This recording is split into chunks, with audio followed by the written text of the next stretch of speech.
रामकृष्ण हरी. आपलं भक्तिसार या चॅनलमध्ये स्वागत आहे. महाभारतातील रहस्यमयी तलाव, ज्यात आंघोळ करताच युधिष्ठिर आणि अर्जुन बनले होते स्त्री. महाभारतानुसार फासाचा खेळ हरल्यानंतर पांडवांना 12 वर्षाचा वनवास आणि 1 वर्ष गुप्तवास भोगावा लागला. या काळात त्यांनी विविध तीर्थक्षेत्रे आणि पवित्र स्थळांना भेटी दिली. ते त्यांच्या पापांचं प्रायश्चित्त करत होते.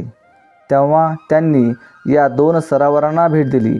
त्यापैकी एक पवित्र आणि दिव्य मानलं जात होतं. हे सरोवर भगवान शिवाशी संबंधित होतं. त्यात स्नान केल्याने माणसाची सर्व पापं धुवून जातात. तथापि भगवान शिव यांनी या सरोवराला शाप दिला होता की जो कोणी यात स्नान करेल तो स्त्री होईल. महाभारतातील या तलावांचा शिवपुराण आणि इतर काही पौराणिक ग्रंथांमध्येही या घटनेचा उल्लेख आहे. कोणतं आहे हे तलाव? तर हे तलाव आज शंख तलाव म्हणून ओळखलं जातं. पूर्वी या तलावाचं नाव शंखधर तलाव होतं. असं म्हटलं जातं की एकदा भगवान शिव आणि माता पार्वती शंखोधर सरोवराजवळ विश्रांती घेत होती. तिथं शंकासूर नावाच्या राक्षसाने त्यांना त्रास दिला. भगवान शिवाने त्या राक्षसाचा वध केला. त्याचा शंख गाय त्या सरोवरात पडला. तेव्हा भगवान शिव क्रोधित झाले आणि त्यांनी त्या सरोवराला शाप दिला की जो कोणी त्यात स्नान करेल तो स्त्री होईल. युधिष्ठिराने शंखोधर सरोवरात स्नान केलं आणि स्नान करताना तो देखील स्त्री बनला. युधिष्ठिराला या सरोवरात स्नान केल्याने काय होतं हे माहीत असूनही त्याने त्यात स्नान केलं. तो तलावातून आंघोळ करून बाहेर येताच त्याचं शरीर एका सुंदर स्त्रीमध्ये रूपांतरित झालं होतं.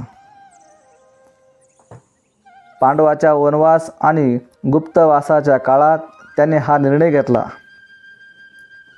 मुख्य कारण म्हणजे त्यांना त्याच्या आणि त्याच्या भावांच्या पापापासून मुक्ती मिळवायची होती. जीवनात शुद्धता आणायची होती. मग युधिष्ठिराने भगवान शिवाची तपश्चर्या केली. भगवान शिव यांनी त्याला पुन्हा पुरुषाचे रूप धारण करण्याचा आशीर्वाद दिला. अशा प्रकारे तो पुन्हा पुरुष बनला. तर आपण पाहूया दुसरं सरोवर कोणतं होतं. दुसरं सरोवर बहुला आहे. ते महाभारतात काम्यक जंगलात असल्याचं म्हटलं जातं. अर्जुनाने त्यात स्नान केले आणि तो स्त्री बनला. महाभारतानुसार एकदा अर्जुन आणि त्याचे साथीदार या जंगलात तळ ठोकून होते. प्रवास करत असताना त्याने ऐकले की बहुला सरोवरात स्नान केल्याने पुरुष स्त्रीमध्ये बदलतो. याची सत्यता जाणून घेण्यासाठी अर्जुनने त्या तलावात स्नान केले. लगेचच त्याचं रूपांतर एका सुंदर स्त्रीत झालं. हे पाहून त्याचे साथीदार आश्चर्यचकित झाले. त्यांनी अर्जुनला पुन्हा पुरुष बनवण्याचा खूप प्रयत्न केला, पण तो यशस्वी होऊ शकला नाही.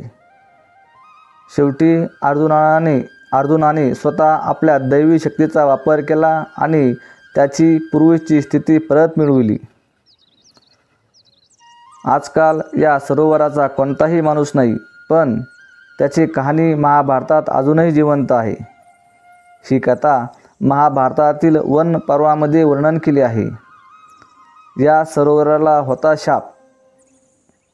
हे सरोवर देखील एका शापामुळे असं झालं होतं की आख्यायिकेनुसार एकदा एक अप्सरा एका ऋषीला मोहात पाडण्याचा प्रयत्न करत होती. ऋषी रागावले आणि त्यांनी सरोवराला शाप दिला की जो कोणी पुरुष सरोवरात स्नान करेल त्याचे रूपांतर स्त्रीमध्ये होईल. या घटनेच्या दुसऱ्या आवृत्तीत असं म्हटलं आहे की हे परिवर्तन अर्जुनाला एक पूर्वसूचना होती की नंतर त्याच्या वनवासात त्याला राजा विराटच्या दरबारात बृहन्नला नावाच्या महिलेचे रूप धारण करावे लागेल. कुठे आहेत ही तलाव? पौराणिक कथेनुसार शंखदर सरोवर हिमालयीन प्रदेशात असल्याचं मानलं जात होतं. शिवपुराण आणि इतर ग्रंथांमध्ये याचा उल्लेख आहे. हिमालयीन प्रदेशातील त्याच्या नेमक्या भौगोलिक स्थानाबद्दल कोणतीही स्पष्ट माहिती उपलब्ध नाही.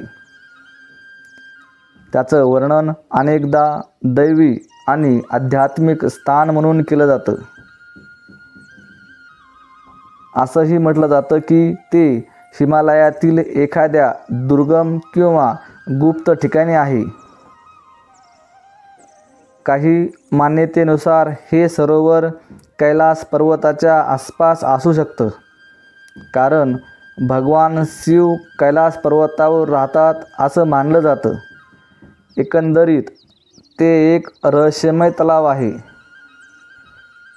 बहुत सरोवराचा स्पष्ट भौगोलिक उल्लेख नाही, परंतु पौराणिक तीर्थस्थळांमध्ये ते एक रहस्यमय आणि चमत्कारिक स्थान मानलं जातं. काही विद्वान याचा संबंध सध्याच्या राजस्थान, उत्तर प्रदेश किंवा मध्य प्रदेशातील काही प्राचीन स्थळाशी जोडतात. रामकृष्ण हरी.